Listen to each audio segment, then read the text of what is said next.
बातमीपत्रात आपले स्वागत। मी सीमा काळे। जे पाहिले तेच दाखवणार या प्रखर ध्येयाने चालू घडामोडींचा आढावा घेण्यासाठी पाहूयात आजच्या हेडलाईन्स। विश्रामबाग येथील महावितरण कार्यालयाच्या आवारात 7 वर्षीय मुलास विषारी साप चावून मृत्यू। सांगली विश्रामबाग येथील महावितरण ऑफिसच्या मागील बाजूस असणाऱ्या रहिवासी भागातील कर्मचाऱ्यांच्या मुलास रात्रीच्या दरम्यान विषारी साप चावला असल्याने त्यास उपचारासाठी दवाखान्यात नेत असता वाटेतच त्याचा मृत्यू झाला आहे। त्याचे कारण हा महावितरण परिसरात बऱ्याच वर्षापासून हे कर्मचारी राहत असून सदर परिसरात झाडे झुडपे वाढली असून त्याची देखभाल केली जात नसल्याने आज हा प्रकार घडला आहे।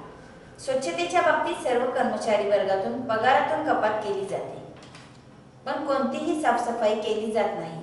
पण खेळण्यासाठी बॅडमिंटन हॉल लाखो रुपयांची उधळण केली जात असल्याचा प्रकार उघडकीस आल्याने सर्व महिलांनी रागाचे भरात या हॉलवर दगडफेक करून संताप व्यक्त केला।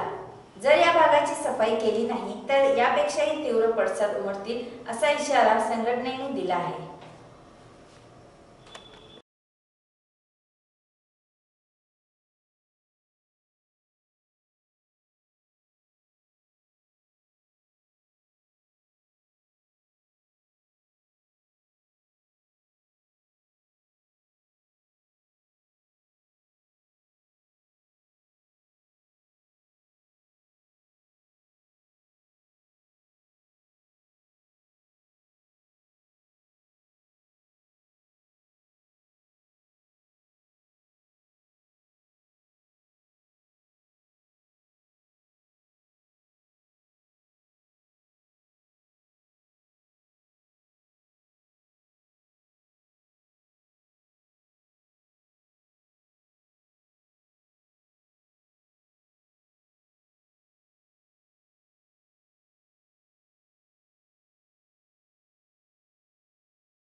वितरण कंपनी सांगली सर्कल कॉलनीच्या मधून बोलतो।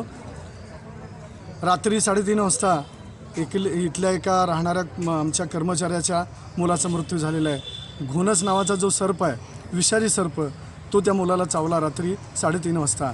दवाखान्यात नेतोपर्यंत त्याचा मृत्यू वाटेतच झालेला आहे आणि त्याला न्याय मिळण्यासाठी आमच्या सर्व कर्मचारी संघटना आज एकत्रित येऊन आज या ठिकाणी अधीक्षक अभियंता सांगली यांना घेराव घातलेला आहे। आज सिव्हिलचंही एवढी मोठी जबाबदारी असताना सिव्हिल डिव्हिजन जे आहे त्यांच्याकडे फार मोठी जबाबदारी आहे की बाबा ह्या वसाहतीची स्वच्छता करणं, वसाहतीची देखभाल करणं, वसाहतीमध्ये औषध फवारणी करणं किंवा साप इचुकाटे जे आहेत यांचा बंदोबस्त करणे याची फार मोठी जबाबदारी असतानासुद्धा वर्षाकाठी प्रत्येक कर्मचाऱ्याच्या पगारातून या स्वच्छतेसाठी पैसे कट करून घेतले जातात आणि कुठल्याही प्रकारची स्वच्छता या वसाहतीमध्ये केली जात नाही।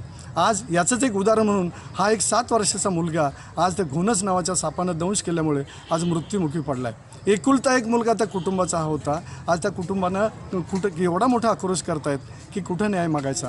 म्हणून आम्ही सगळे संघटना, सगळे कर्मचारी, कॉलनीमध्ये राहणारे, ऑफिसमध्ये काम करणारे महिला सगळ्या मिळून आम्ही आज हे आंदोलन करून या केदार नावाच्या मुलाला एक न्याय मिळावा म्हणून आज जोरात आंदोलन करतोय। अद्यापर्यंत सिव्हिल डिव्हिजनचे जे एसी आहेत, अधीक्षक अभियंता किंवा त्यांचे इथले इन्चार्ज कोण आहेत ते अजूनपर्यंत इथं आलेले नाही आहेत। त्यांची वाट बघण्यासाठी सगळ्या संघटनाचे प्रतिनिधी, सगळ्या कॉलनीतील कर्मचारी, महिला बंधू भगिनी सगळे थांबलेले आहेत। त्यांनी लवकरात लवकर येऊन याच्यावरती निर्णय घ्यावा, तोडगा काढावा आणि ह्या कुटुंबाला न्याय देण्याचं काम करावं अशी नम्र विनंती आहे। ठिकाणी जमाव झाल्यानंतर जमाव सगळा गोळा झाला, ॲम्ब्युलन्स आली, ॲम्ब्युलन्समधून त्या मुलाची डेड बॉडी ज्यावेळेला आली त्यावेळेस सगळ्या महिलांचा एवढा मोठा आक्रोश होता की आपल्या स्वतःच्या घरातलेच कोणतरी गेले अशी त्यांची अवस्था झालेली होती। सगळे पुरुषांच्या, स्त्रियांच्या डोळ्यामध्ये आपोआप अश्रूंच्या धारा लागलेल्या होत्या की एवढं एक छोटंसं बाळ आज या प्रशासनाच्या दुर्लक्षामुळं आज देवाघरी निघून गेलेलं आहे आणि आज त्याचा मृत्यू झालेला आहे आणि याची सर्वस्वी जबाबदारी आज या प्रशासनावरती आहे आणि या प्रशासनानं त्या कुटुंबाला न्याय दिलाच पाहिजे।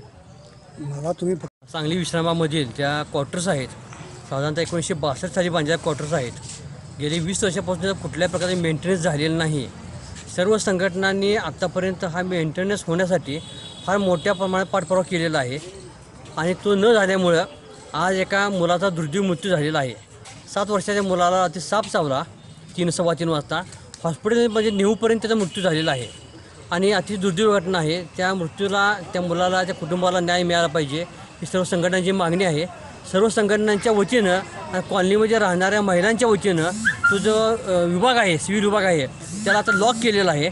त्यांच्या कामकाजामध्ये बदल केला नाही तर आम्ही त्यांचं जे डिव्हिजन आहे कोल्हापूरचं तिथे लॉक करायची आमची मानसिकता आता आहे. याच्या पुढे जाऊनसुद्धा आम्ही स्वतः आज सकाळी 10 वाजता हेड ऑफिसला त्यांचे जे चीफ इंजिनियर आहेत त्यांना फोन करून कल्पना दिली होती, परंतु आत्ता इतक्या वेळापर्यंत त्यांचा कोणीही प्रतिनिधी या ठिकाणी हजर झालेला नाही आणि ते जबाबदारी टाळण्याच्या दृष्टीनं नेहमी प्रयत्न करत असतात. आता तीच घटना घडलेली आहे. तुमचं नाव काय?